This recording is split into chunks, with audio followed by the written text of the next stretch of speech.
Welcome to the Flashing Badger podcast, where you are joining us for episode 2 of Delta Green, a victim of the art. And joining me again this week, he's renewed his contract. He's back 2 weeks in a row. It's Kane. The listeners have demanded I return. Thanks for having me. Also with me, as usual, Fitz. And Mike. Thanks very much. We will catch you after the music, where we'll have a quick recap.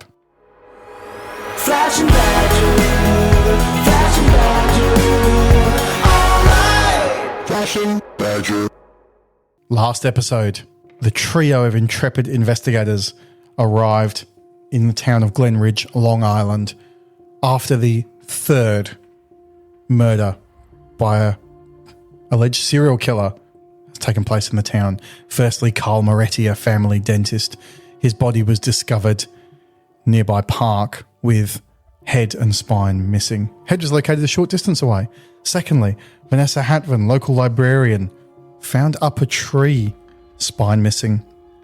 And just as they arrived in town, they stumbled across the police, finding the body of Lauren Harrogate, 17-year-old high school student who is currently still, her body lodged up a high voltage power line. They just arrived and they were making some inquiries with a local investigator, Detective Hannah Gregson, after being tasked by Special Agent Tom Carson from the FBI.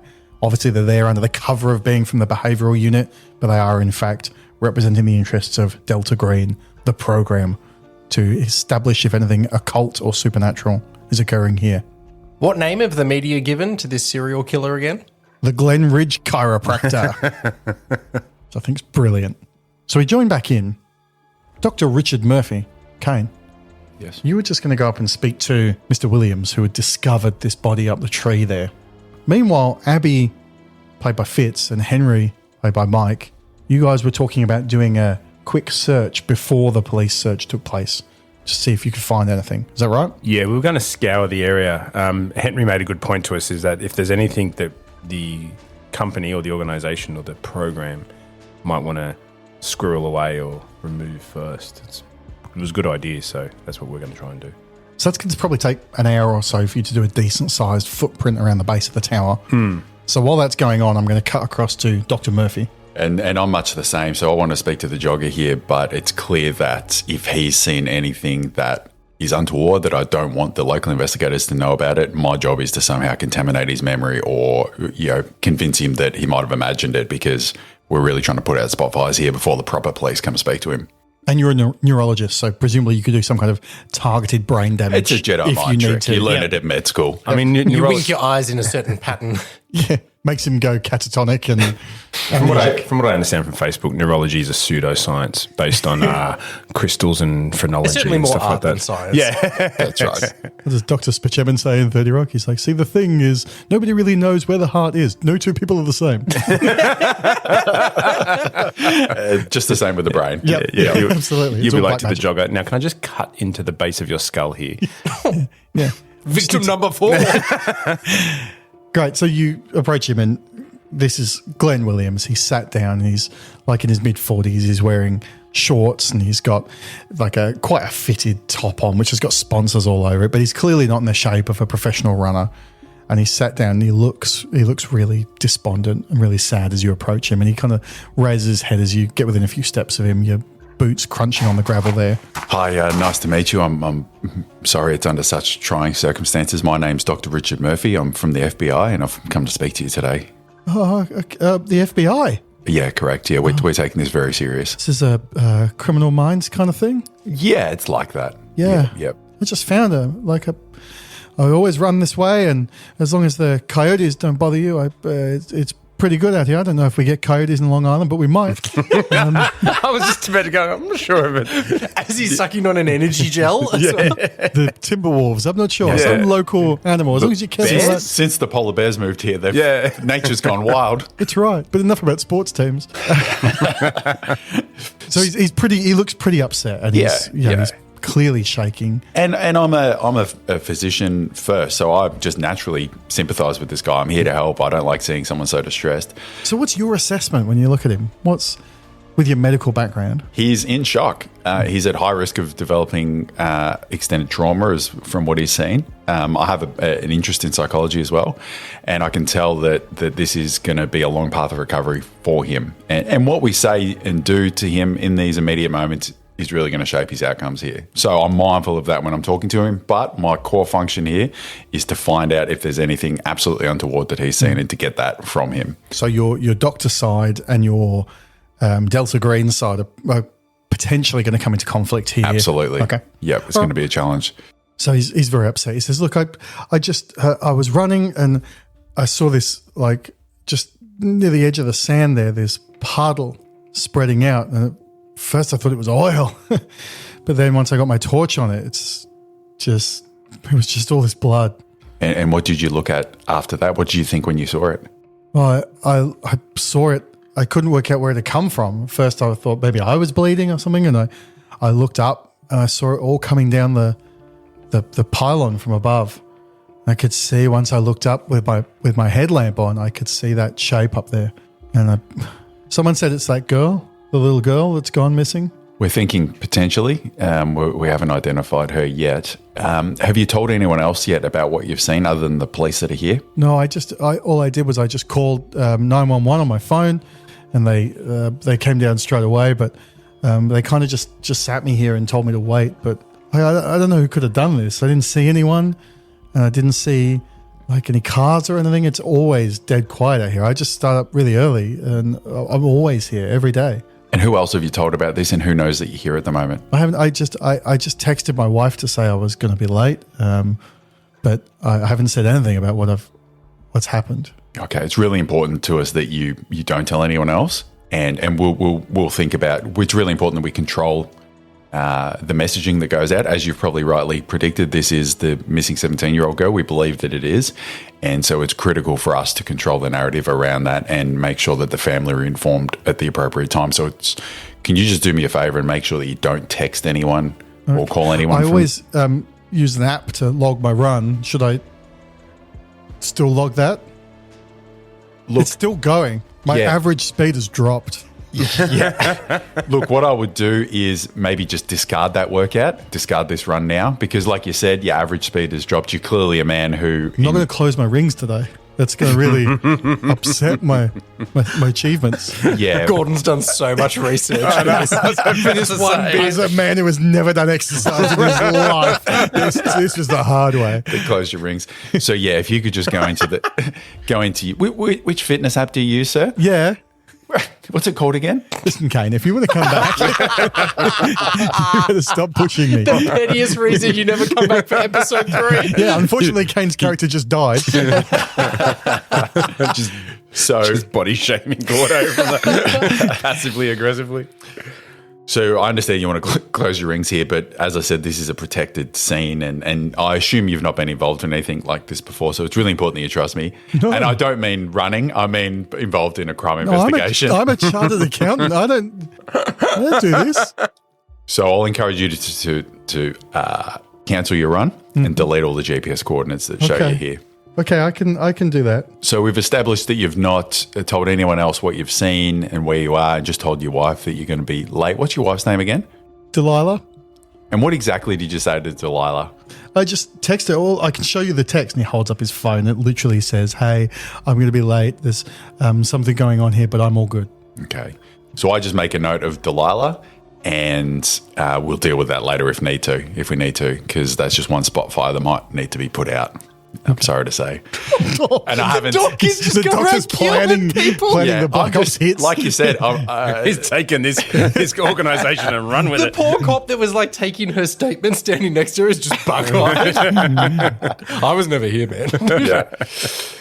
And so what was the jogger's name?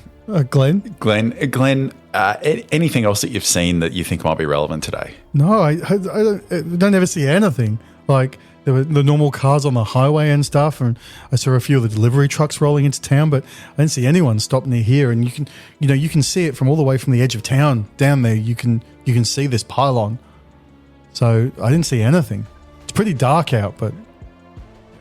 So I'm feeling pretty confident with the jogger that there's really nothing that he's seen that's going to be catastrophic at this point. I've established that he's sent a message to Delilah.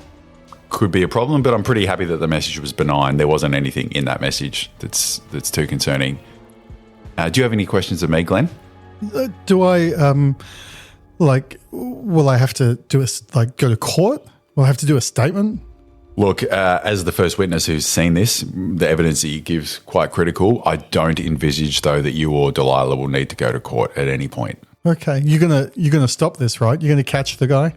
We're going to stop all of this. Okay. Yes. So I'm pretty happy that I've vetted Glenn and that the local police can speak to him, and there's not going to be anything too catastrophic that's got out, as far as I'm concerned.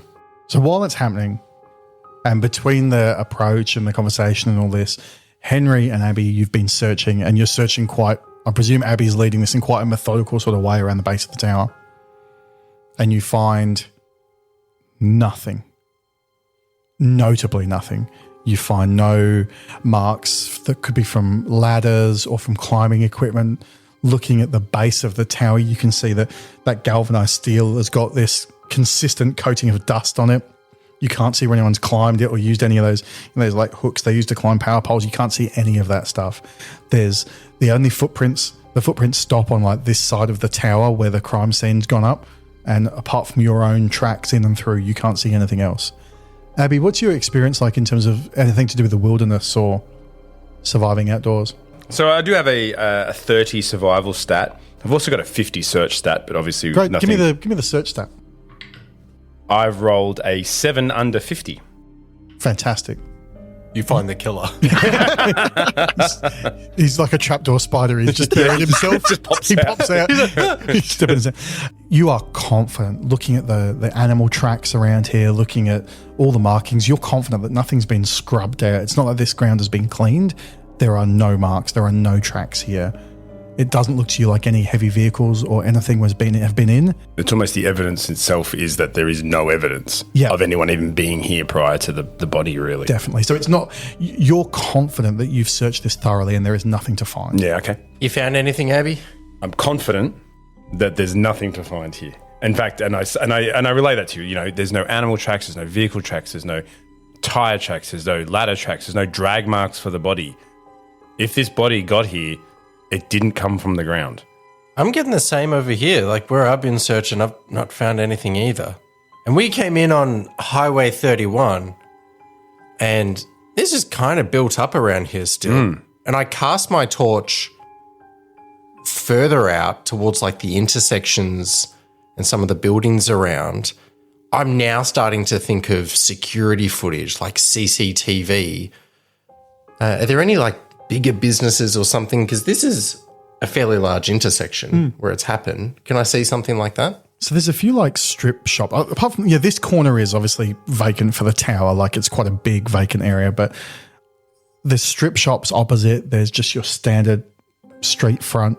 There's like estate agent's offices, and there's an ATM not far away, a big chain hardware or electrical store like up the street a little bit, like a Best Buy or something like that. Not far away. You think their cameras might capture this kind of thing? Yeah, perfect. Because I appreciate probably nothing's going to be open now unless there's some kind of smoke mart or a convenience store that's open at these hours. So I expect they're going to be closed, but can I allocate a bit of time to walk up and down those strip shops and just maybe I'll write down some places that I think will have cameras that'll face this way? Yeah, you can do that. And you take a handful of business names that you need to go back to and phone numbers and things when they've got it printed on their door. Can I just ask as well? I forgot to clarify this earlier. So our victim Lauren is hanging from this tower, which is it's a mobile phone tower type thing. Is she hanging caught in the tower or hanging from like a rope or something? No, she's hanging like caught in the tower. Yeah. It's like she's kind of dangled across one of the cross struts. Gotcha, yeah. You can't tell if she's been deliberately perched there or if it's just a chance thing that she somehow got caught there. Yeah, sure. Well, Abby, I'm pretty happy that we've covered this immediate area. I grabbed some details of places that might have cameras, but that's probably a daytime job. And I mean, there's probably no harm in letting the local law at least collect it first, and maybe we can try and have it redirected to us to actually scrub through. Yeah, get some of those, some of the local police to do that as well. And we sort of meet back up, walk back over to the dock, and sort of he gives us, or ask him. How'd you go, Doc? Yeah, Abby Henry, I spoke to the jogger. There's nothing that concerned me about what he saw. The only one wrinkle that we might have to deal with, he sent a text to his wife saying that he's out here and he'll be home a little bit later. I've seen the text myself. There's nothing in it that reveals what's happened, but I don't think he saw anything. And across the 3 scenes and all the law enforcement and the witnesses involved in all of those, I'm happy that there's going to be people that know, but if they haven't seen anything that's directly linked to our objectives, then it is what it is. I mean, they still think, and so do we, until anything else says that it's just a serial killer, not just a. But he just came across her. He didn't actually witness the he death didn't. or anything? No. So, yeah, he tells me that he saw the pile of blood and looked up and saw her and then called 911. So, no Well, that's where we're at the moment. I want to point out you've been up all night. Yeah. You've got a couple of I was hours just thinking sleep in that the too. car. You are probably pretty tired at this point. If only we rotated through a couple of drivers and got some rest on the way here. You still would have had enough sleep. I'm starting to become aware of that too. And I say to the others, I think, boys, it's time to go to a local motel. Yeah, even if we just get a couple of hours sleep until it's business hours when the rest of the people are starting to come online. And, by that time, the body will be down. Yeah. The search would have been completed, even though we're happy that there's nothing there. And all those extra things, everything else will be open by then and we can go. Well, how about I get on to Ruben from accounting to organise our accommodation, and maybe you can let Hannah know that we'll be out of the scene, and she can give her maybe a means of contacting us in case something changes. Yeah, we do that. We give Hannah our contact details. And I think we also probably need to let Tommy Carson know that we have our third body. He's probably already aware. But He's got an email sitting in his inbox for when he wakes up. via our encrypted phones. So we're just thinking ahead when we get up, if nothing else has happened, you're thinking you might go look at the security footage, speak to some other witnesses that have been identified.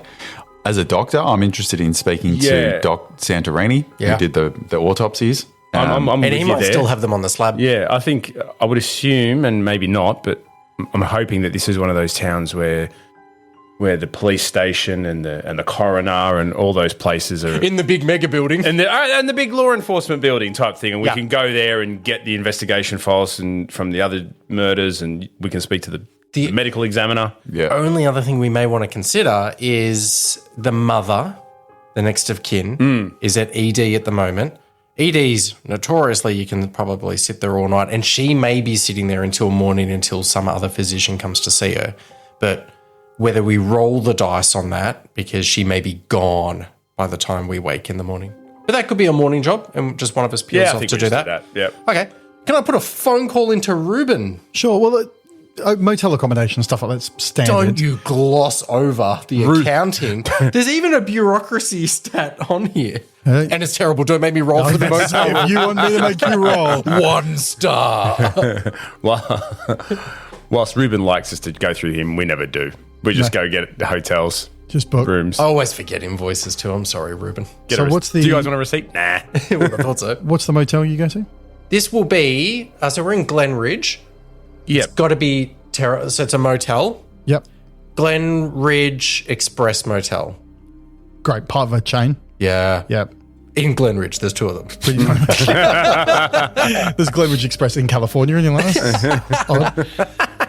Are you guys linked to the ones in Glenridge? No. Never heard of them. You guys got a membership with us? Actually. You go there.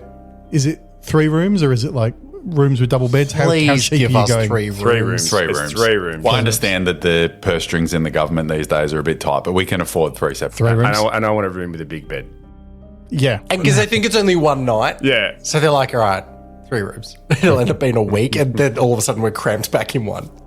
And the continental breakfast. Oh. Which is just like stale Danishes that come out of a plastic packet and And an egg in an envelope. yeah. the traditional. Yeah. I see you've stayed at Glenridge Express motels before. Are you setting alarms? What time are you getting up? Yeah, so what time is it approximately now? It's going to be between 4 and 5 by the time you get there. I think we go in and get 5 or 6 hours sleep, I reckon. So maybe we'll meet back at 10, have a quick we'll just meet breakfast. meet in the hotel lobby and auditorium. There's a business A conference going on. presentation area. The local real estate agents annual Glenridge Real Estate Agents Conference. Glenridge, Glengarry. Glenridge, Glengarry Real Estate, yeah. There's only 6 of them, so the whole conference room is just them. And one of them's lecturing, so there's 5 of them in the audience. Yeah. But it's all four of them are named glass. Glenn, the other one's named. It's all glass up one side, so when we're doing a presentation on the serial killer stuff, if you're walking past, you can see the photos and things on the board.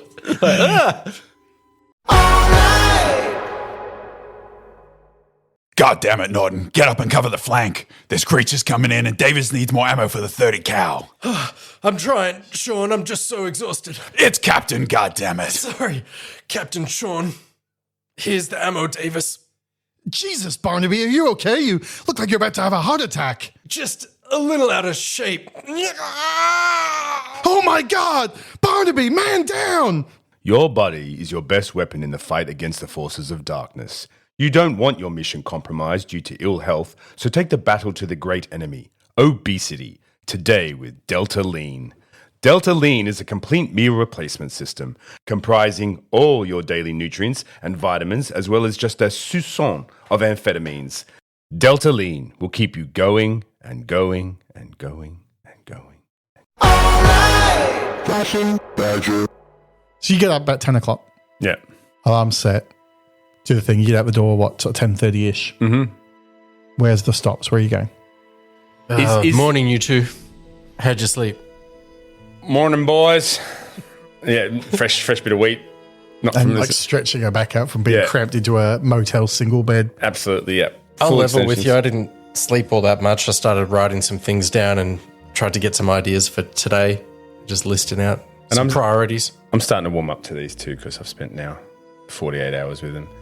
And I give you a big slap on the back with the whole, that sounds like you bookworm, and I hit you so hard that it knocks your glasses off you. Knocks my retainer out of my mouth. And already I'm just thinking that's going to be a traumatic brain injury. I'm concerned. Man is just collecting CTE, courtesy of Abby.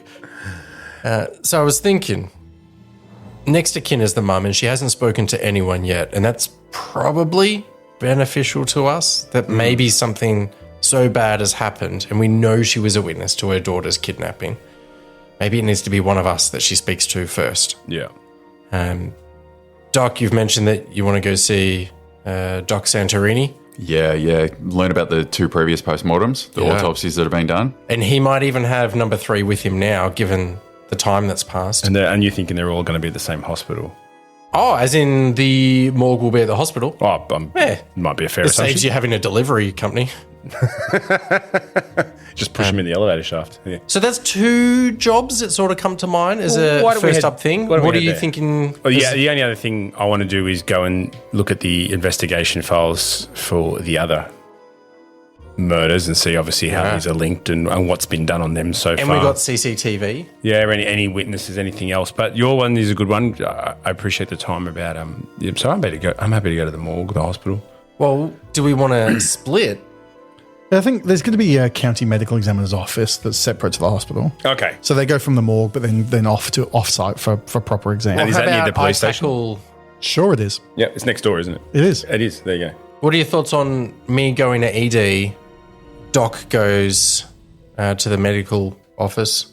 What'd you call it? I'll go with Doc. The county medical examiner? That one, medical examiner. CME. And you maybe do the police CCTV, follow up on the files, stuff like that. Link in with the lead investigator. It'd be worth whether you can chat to the chief too, Lester Mason. He might know more than us and being Yeah, okay. being I'll a- do the law enforcement part. I can sort of chinwag with them more. You go medical examiner, being a doc, and Henry will go get some information from. I'll go talk to Mum. Yeah, perfect.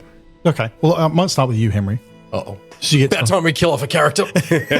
You get to the hospital and present to the front desk there, the triage nurse. And she's like, can I help you? Hey, sorry. I know it's been quite a night for you. My name's Henry Goggles with the FBI. So, honey, you must be very tired. You just checked your name before you spoke to me. Patient came in overnight related to one of our cases. I'm hoping to head upstairs and speak to her. Her name... Do I have the mum's first name? Oh, my God. That's a funny question about your note-taking ability, isn't it? It'll be a Mrs. Harrogate. Oh, child, she's been moved.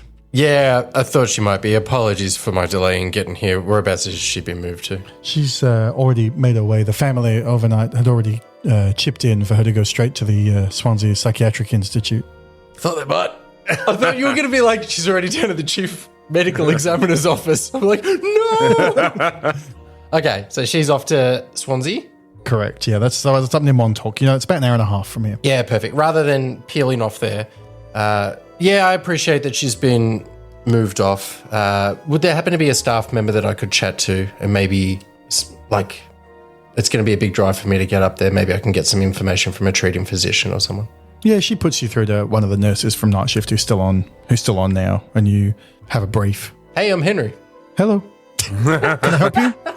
I believe you dealt with Mrs. Harrogate overnight. Oh, so sad. Yeah, she was here when I got in last night, but she came in. I think poor dear saw her daughter get taken away, and she was just gone. She didn't talk to us at all. Last I heard, she was non-communicable. Did she not say anything the entire Not time? a single word. She's an absolute mess. Just silent. She just sat there staring. She hardly blinked. We gave her some water and she would drink from that, but didn't eat nothing, didn't do anything. And family came to pick her up? No, she got private ambulance transferred up to Swansea there. They're quite a exclusive facility. And Are you happy to tell me who organised the transport for her? yeah, it was her sister. And apologies, I don't have her sister's name in front of me. Do you have her there? Her sister's name is Suzanne. And she'd be up there by now? Oh yeah, she. What time is it now? About 20 past 10. She left here about 8:30 this morning. She would be there by now. And just before I do get out of your way, is there anything that you think I may have missed that might be relevant? I'm looking at it from a behavioural perspective, and I guess the way that she was acting overnight. No, really, she just seemed. She was pretty much silent until you tried to talk to her, or people tried to help her. And as soon as you lay a hand on her, she just screamed, and then she would calm herself down. But she's a very, very delicate lady who seemed like she's been through quite a bit. And you mentioned she didn't eat anything. Nothing. So, I mean, she's entitled to a couple of those jelly cups and things, and if she hasn't had them, I guess they're just going to go to waste. Well, I'll refer you to the kitchen, but you wouldn't like Brunhilde, who runs the kitchen. She's known for being fairly stern. Cool, I might leave it at that then, and then at some point I'll link in with these two and let them know. Okay. I'm so happy that you can have between your work phones, you can have a group chat going or something that just instantly, give the update. That's I accidentally dropped like a cat meme in there that wasn't meant for that chat. a hang in there. He's on the Venetian blinds. And Richard, where have you gone? Yeah, so Dr. Richard Murphy's gone down to the chief medical examiner, and I'm seeking to speak to Dr. Santorini, who performed the autopsy on both Carl Moretti and Vanessa Hatland, the first two victims. You get there, and the county medical examiner's office is this sort of squat building. It's got these double doors in the front. And you get there, you open them up, and there's a reception desk and a small little anteroom that's probably only 10 or 12 feet deep and twice as wide. And there's a reception desk in the middle of it with no one sitting there. And through the set of flappy doors next to it. What do you call those doors? Double doors? I just call them doors. Yeah. Through the double doors that are just next to the reception desk. Call them flappy doors. Through Through the flappy doors that are just next to the reception desk, you can hear faintly the noise of a radio playing. And it's playing Duran Duran's Hungry Like the Wolf. And you can hear this voice, quite off tune, singing with it. How's the song going? Yeah, could you remind me how that goes? Yeah, I'm not even here, mate. You're the Are they you're famously the doctor. litigious? Yeah, I don't think we can. Duran. The Duran they'll Duran come after legal us. team. Yeah. Don't get the Duraniacs after us. They'll go nuts. I'm pretty comfortable in this environment, being a physician, particularly a neurologist, and being around medical environments. So I walk up and just push through the two flappy doors, which is, you're correct in calling them that. Yep, that actually is what we call That's the them. medical term. In the, I'm sorry these other two haven't done their research. That's Kane. right, We usually yeah. expect better. I wasn't going to tell them, but they've just embarrassed themselves. So common.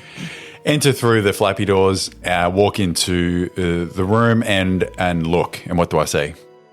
You see a solidly built guy. He's got like a Hawaiian shirt on that's got this like silky kind of polyester finish to it with a lab coat over the top. And he's wearing this set of pants that are like plaid, red and black check.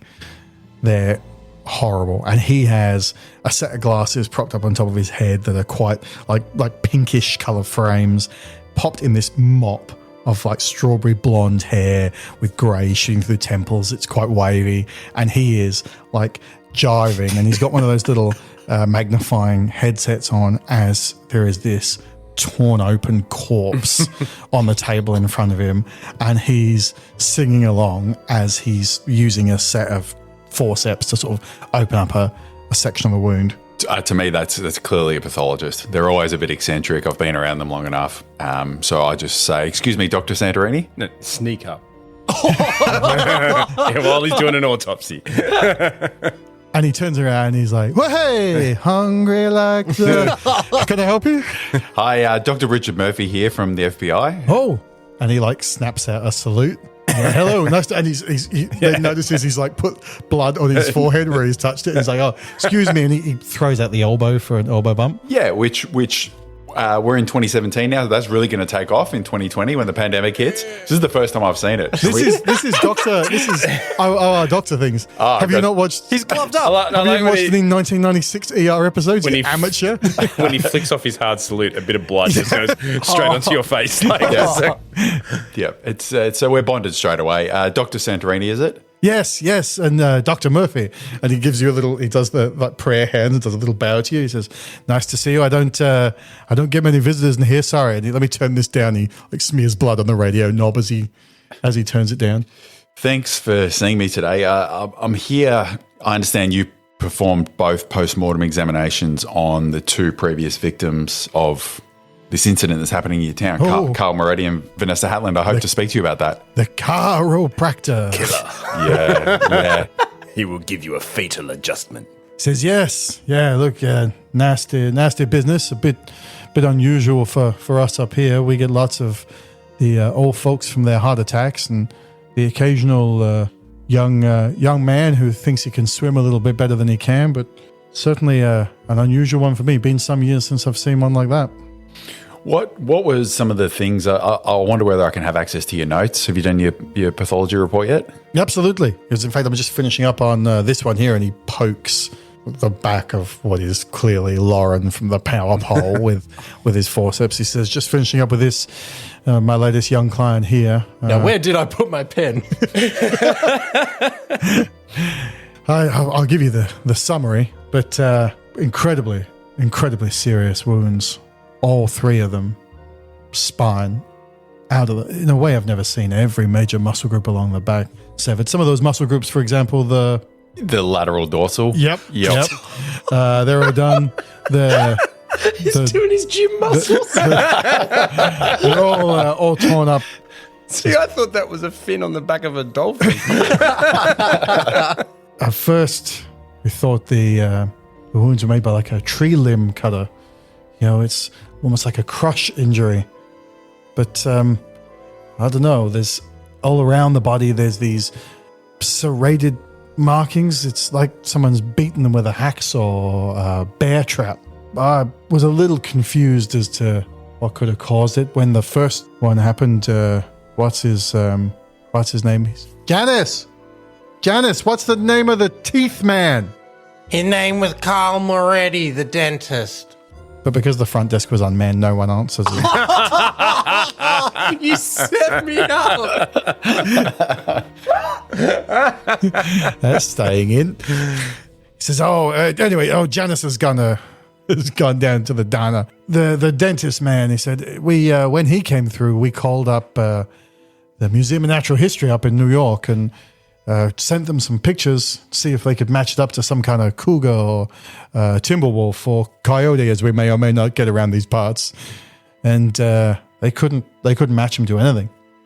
Very strange business. But base of the spine to the back of the neck all gone. There's got to be some kind of industrial machinery. And I understand you've did the postmortem for Vanessa Hatland as well as now Lauren, the 17-year-old girl. Are the injuries the same across all three? All completely consistent. I've never seen anything like it, and now I've seen it 3 times. And Lauren here, I don't want to spoil the ending, but same thing. We just can't imagine what's causing it. And poor Hannah's been in here a couple of times in the past few weeks, and she'll be back in shortly. It's grisly business. From one doctor to the other, I'm assuming we can speak in medical terms. Absolutely. You be completely candid. Any medical terminology you use on me, I will understand implicitly. I understand. Can someone please give me the Wi-Fi password? You slowly turning into a Foghorn Leghorn. I was about to say a Southern defense attorney. I say, Dr. Murphy. A Southern defense attorney in some sort of We're in a 12-piece trial. bucket of trouble. As a pathologist, sometimes you're called out to the scene. I understand you would have attended the scene of Vanessa or Lauren. No, look, they're both brought here for my examination. Sometimes I get called because I'm the county coroner. Sometimes I get called all the way up to Montauk, and was out of town that day and came back to gift wrap parcel of a corpse that night. Is there anything other than the injuries, the removal of the head, the removal of the spine, and the cause being not known? You said it's consistent with machinery or something like that. Is there anything that struck you as being particularly unusual outside of what you already told me? Can you roll me a charisma roll, please? I roll an 8, which is a success under 50. Very charismatic. Very charismatic. He sort of hesitates for a minute. He says, look, doctor, between you and I wouldn't usually say this, and I don't want poor Hannah to get her head in a spin about this, but each of the bodies looks to me like it's been dropped. These are fall injuries, because it's like they've suffered the tearing and the cutting, which I cannot explain, but then all the internal rib breaks and contusions is consistent with someone going off a building. Haven't seen this since I used to work back in the city. It's grisly. It's difficult to explain. Has this been conveyed to the local investigators yet?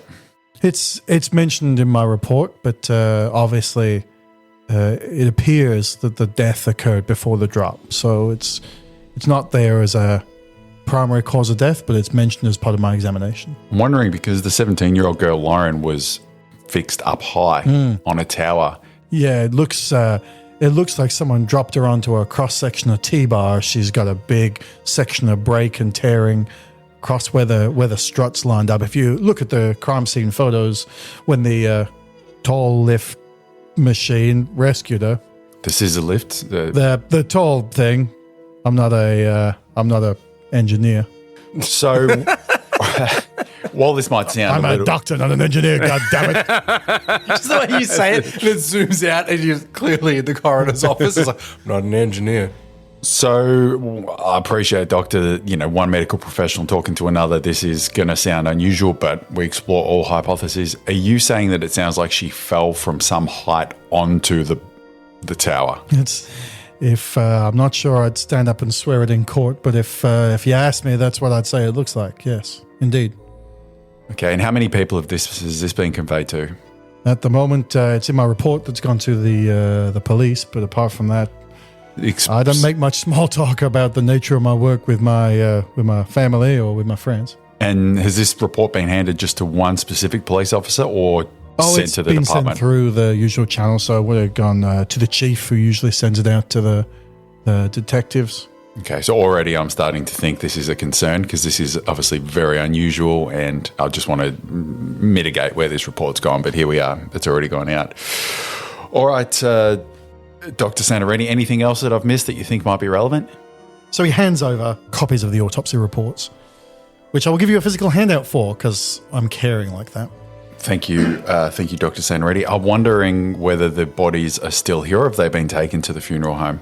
They're the first 2 are gone. But obviously Miss Harrogate, and he sort of pokes her with the forceps again, so the body rocks a little bit on the stab. He goes, well, most of her is here. We still don't know where her head's gone.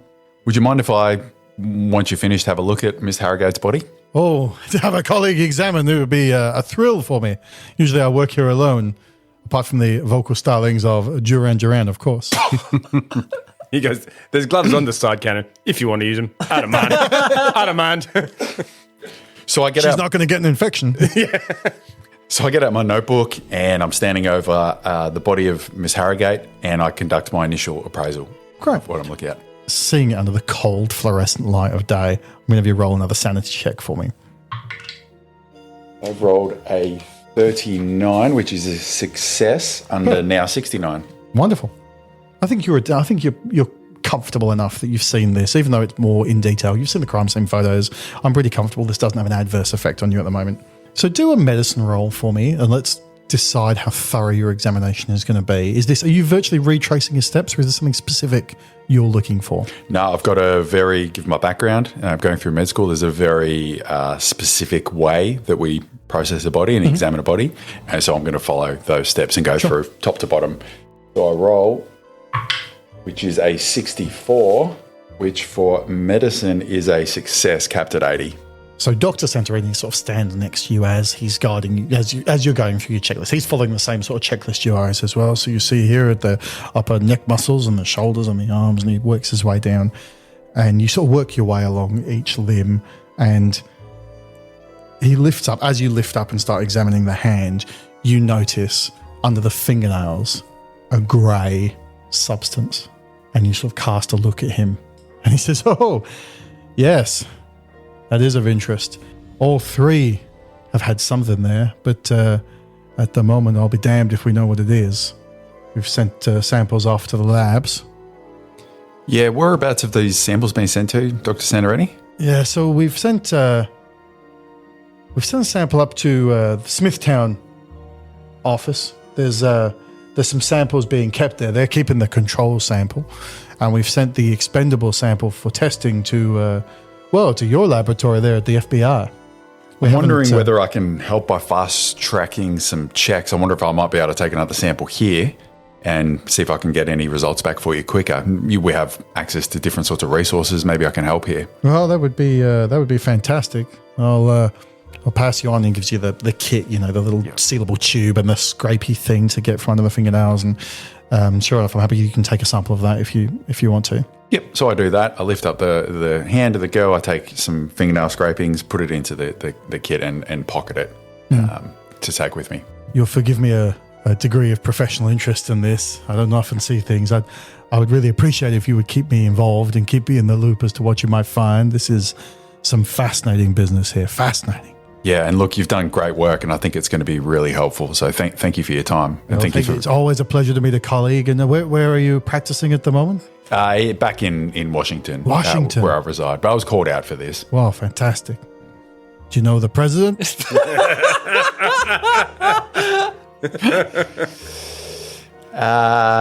We've not had the pleasure yet. No, well, anyway, it's very good to have you here. You come back and see me if you need anything. I'd appreciate to hear what you boys turn up. Of course. Thank you. And in my mind, there's not a chance I'm telling him anything. And that grey sample, is that like just going in your pocket, or is that going in where's that? It is, yeah. So I'm really happy that I've been able to get that. I don't know what it is. I didn't want to make too big of a deal about it. I'm mindful that it's been sent off, but I wanted my own because we've got access to things that we can fast track these results, as I said. So it's just in my pocket. And when I meet up with Abby and Henry later on, I'm going to tell them about it, and we're going to collectively decide what we do. Managing a clandestine intelligence agency on a modest government budget means that you need information security measures that you can rely on. We pose the question to our clients. If a tour group suddenly had unrestricted access to your department, what sensitive information would they uncover? So that leaves us with the decision. Secure it or purge it with the J17 shredder. Contact reports from your undercover operatives. Shredder! Single source information from an uncorroborated informant. Shredder! What about a 3-year draft plan for your office Tuesday night futsal team? Shredder! If the question is information security, then the answer is the J17 shredder from Krang Engineering Solutions. Contact your local supplier today. Flashing badger. Abby, while these two were off doing those relevant things, what were you doing? I was heading off to the Glenridge. I was heading off to the Glenridge police station to check in with their detectives and their police there to try and get a look at the investigation files and have a look at all the police work that has or hasn't been done. Now, I'm a law enforcement officer from way back, federal marshal, so I'm pretty comfortable going into strange police stations and law enforcement offices and sheriff's departments and stuff like that. Yeah. I'm not a particularly charming woman, but one thing I have learned in all these years is that a dozen donuts from the local Dunkin' Donuts as you come in always lets the office be a bit more friendly to you when you walk in. So I walk in with a big thing of donuts, straight up to the desk sergeant, introduce myself, and ask to go speak to Hannah or the detective's office, or the chief if he's in. The desk sergeant looks you up and down as you come in and sees the donuts, and instantly he's like, "Wowee!" Said, "You're a big one. You can just leave those right here. I'll see these find their way around. How can I help you?" And he like eyes the badge. "Oh, ma'am, how can I help you?" And I'm used to that. My size, I'm not, like I said, I'm not particularly charming. I don't overemphasize my femininity or anything like that. I'm just all business, matter of fact. And I'm looking for the chief or detective Gregson. Oh, Hannah's catching up on some sleep. She was at a crime scene early morning, but Chief's in. Would you like to see him? Yep. He leans back. He goes, "Lester! Lester, you'll never guess what? One of the feds is here to see you." Lester goes, "It's Chief, goddammit. I've told you so many times, Terry. Send her through." And you get shown through, and it's got those little flappy doors. the flappy doors, but the little half height ones, half police flappy doors. Yeah, the police flappy doors that you see in And I just step over them. Precincts. And you walk your way through to the back office, and it's the stereotypical small town police station with a few little sort of cubicle desks, and looks like people are hot desking around. And in the corner is the one segmented off office. There's an area through to the cells in one direction and property assigned for another. But the chief's office is there in the corner. And as you walk in, there is a guy with the door swung wide open, and he's like big, heavy set guy, really thin grey hair. And he looks you up and down. He goes, "Whoa, Tara was not joking. How are you, ma'am? Nice to see you." And he reaches up, "Step into my office, Chief." And he goes and sits down around his desk. And as you look around, there's the bookcases behind his desk, and he's got a big, like, wooden, classic, old school desk. And behind his head, there's the photos of three people. One is Billy Joel, one is Mariah Carey, No. and one is Ralph Macchio. And he sort of turns and looks at them on the wall, and he looks back to you and he says, "I see you admiring my photographs." And you can see in each of them there is a figure, which is him 30 years younger, doing the sort of handshake with him. He says, "Yep, yes, ma'am, I've met the holy trinity of Long Island royalty." Says, "I don't know, obviously you know Sir Billy Joel there, but Ralph, the Karate Kid." He has to misquote them all the time as well. When he gives advice. That's right. He's Or like, Mariah Carey was it. yeah, as Ralph Macchio always says, wax on again. Keep on waxing. Just keep waxing. It'll all come good. You never want to run out of wax. As Ralph Macchio says, she'll buff out. He's a big fan of the automotive care. But how can I know Hannah told me your feds were in town. How can I help you? Chief, we're here looking into the horrible murders that have been happening now. Obviously, we're not taking over. We're just here to assist you guys in any way that we can. Was hoping to get some access to the investigation files and yourself and talk to the detectives and anyone else who's had anything to do with it. Well, I appreciate you saying that you're not taking over, because obviously Hannah's doing a sterling job here, and we thank you for your coming down to assist. I'll give you copies of the police reports here, and he goes through his in tray and he hands you over a copy of 3 police reports, one relating to the missing person report for Lauren, but the others relating to the found deceased of the other 2. And I have a quick thumb through them and sort of absentmindedly say to the chief, Chief, Hannah is doing a sterling job here. Like I said, we ain't here to take over and that. We just want to be able to assist in any way we can. Sometimes federal badges open a few more doors or resources. So if you need anything from us, you make sure you let us know. Well, no, we'd love one of those APCs we see on the news, and helicopter, but unless you've got them to give up, I think we're running good.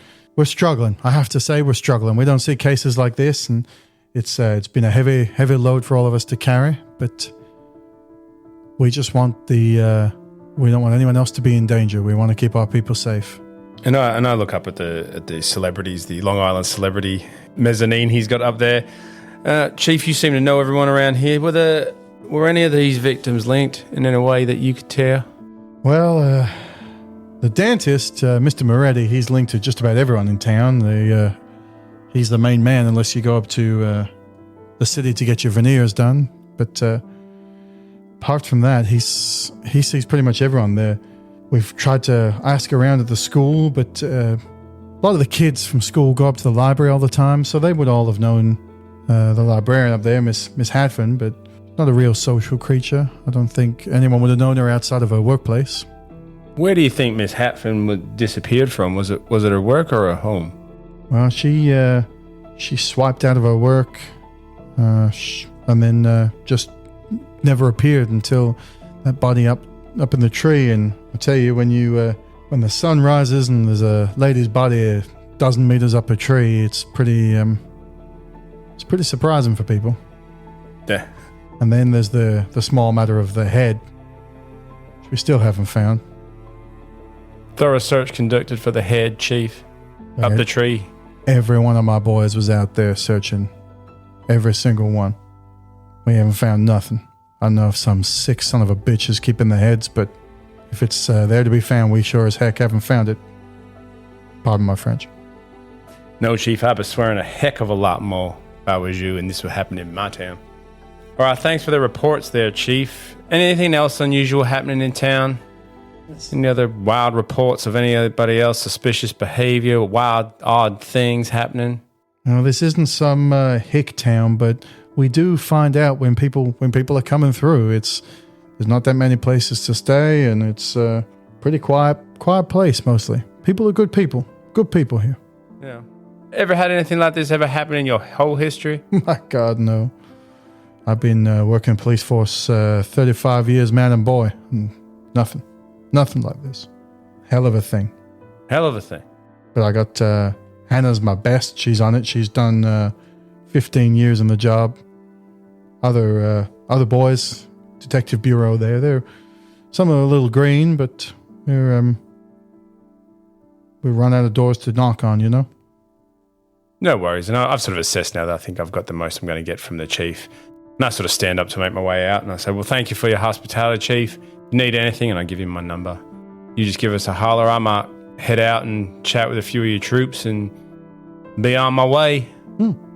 There's fresh donuts. I recommend the jelly ones. The Chief pushes him out the way as he's through the door. He knows what his workforce are like. And he already sees Terry on the desk stacking up donuts on a piece of paper towel. He's got 3 already. Terry, God damn it. You know the rules. You've been told you're not allowed that much sugar. I'm taking them home for my kids, Chief. Terry, you don't have kids. And I make my way sort of, as he brushes past me, I kind of make my way towards the officers' break room, because I think if there's any other information to be gleaned, it'll be from a bunch of gossiping police officers in the break room or in the wherever it is that they sort of mingle socially. And I Lucky you, it's pretty easy for you to lay low and not be observed. Yeah. Do a charisma roll for me. I've passed with a 1 under 50. Wow. Oh, what a success. Unfortunately for you, not a critical, because that's not how the game works. You need doubles. But anyway, you hang out as they're eating donuts, and different officers are coming in and out, and a couple of the young guys are coming out from the detective branch, and there's 2 others. You know, obviously you've met Hannah. There's 3 others, but only 2 come in, and one of them's quite a young guy, and just a slightly ill-fitting suit jacket, and his holster's making sort of a bulge on the side of his pants and everything. Like he gives you the impression of a new kid. And you start talking to him for a little while, and he says, he goes, well, I don't want to speak out of school, man, but Hannah's, she's great. She's been teaching me so much, but I think she's a bit rattled. So if you could help her out, we'd really appreciate it. We're at a loss. That's why we're here, son. I'm really struggling with his accent. Oh, That's why we're here, son. son. We'll make sure that she gets all the help she needs. Where does Hannah live? Do you have her address on you? We could swing by her house maybe. Well, she'll be in. Pick her up. She'll be in about half an hour if you want to wait around. But I'm hanging around. I'm chatting to these police here, getting to know them, going through the old reports and stuff like that, sharing them in our little group chat with the other two. Sure. Sort of even suggest that maybe might be a good place to reconvene back here. Okay. Hannah drops into work a little while, and how do you sort of approach her? Where do you go to talk to her? Just at her desk. Go up to her desk when she gets there. Detective, how you going? Yeah, big night. Any news or breaks on any of the cases at the moment? No, we found no tire tracks, no ladder marks, no climbing equipment, no nothing to get that body up there, and we've got no idea where she's come from. We don't know what's happened. We don't know who's done it, and the doc hasn't got back to me the report yet, but it sounds to me like the same as the others. Any witnesses? Anything at all? Nothing. We've been up and down the street. We've looked at the cameras from Best Buy there, and they're activated on motion. One moment there's nothing there, and then about 20 minutes later, as a car drives past and the cameras kick off, you can just make out, we think, the body in the thing. It just appears there. It's like no one comes or goes, and it just turns up. You and your officers have had this investigation now for almost just over a month. 22 days between the first and the second. It's been a while. And another 15 odd days until this one. Yeah, Surely you must have a theory by now. Apart from some sick son of a bitch throwing people out of airplanes, I'm a little bit confused.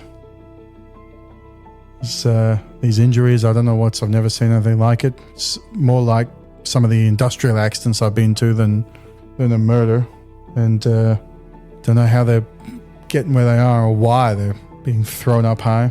And the Harrogate matter, the young girl, the place was just smashed up, like the whole glass wall of her house smashed up, second story balcony, like someone had driven a train through it, and she's gone, and the mama's no help. Mama said nothing at all? Nothing at all. She barely even blinks. That house, is that still locked down as a crime scene? Still locked down. Yeah, we, once the mama went, we just put a uniform out the front. And Carl, where did he go missing from? Well, he went to work one morning, and looks like he saw his patients through the day and then never came back. So it would be safe to say that all these poor victims went missing at night? Yeah, safe to say. All right, detective. But I don't know how much you know. I've been reading the books on serial killers. I'm sure you know from your FBI guys, and they should be a man, and he should be targeting the same people, and he's targeting one man and two women, and all different ages and I think different races and everything. I don't understand. I think you should still run with that profile, male, 30s, white guy. That's probably going to be what your target demographic is. So if you keep going down that line, I reckon you'll help yourself out a little bit there.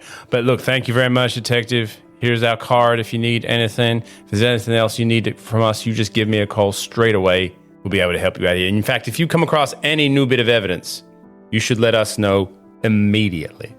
And you've given her the number for your smartphone? Yeah. And I presume that's a bit of obfuscation from Abby there to That's 100% take what that her off was. the track? Yep. Yeah. So if she's thinking about some other way, we want to make sure that as per our department's measure, that we want to make sure that she's looking for a very, very general middle-aged white guy. That's where this is a different than usual game. The last thing you want is for her to solve the crime. Exactly.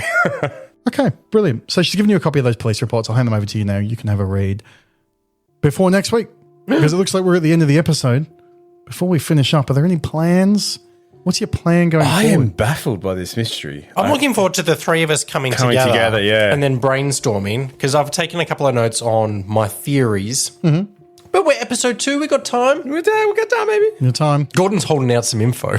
Yeah. We just need to shake him down. I think the doctor here is going to do a big reveal and solve it for us. Oh, that'd be within good. 2 minutes, if you wouldn't mind. Well, I found this here portal that leads to the underworld. Don't know if that's of any use to you. We'll come back to that. Fantastic. This has been episode 2 of Victim of the Art with Delta Green. Again, thank you very much for listening. I have been Gordon. I've been joined by... Kane? Fitz. And Mike. Of course, jump in the Discord. Let us know if you want Kane to come back or not. He's on a fixed contract, so we have to pay him either way. So If you want us to hopefully kill all him, is. just let us know as well. Yeah, his character can die a Yeah. horrible death. Oh, yeah. Character. Character. Brilliant. Thank you very much for listening. We will catch you next time. Bye-bye.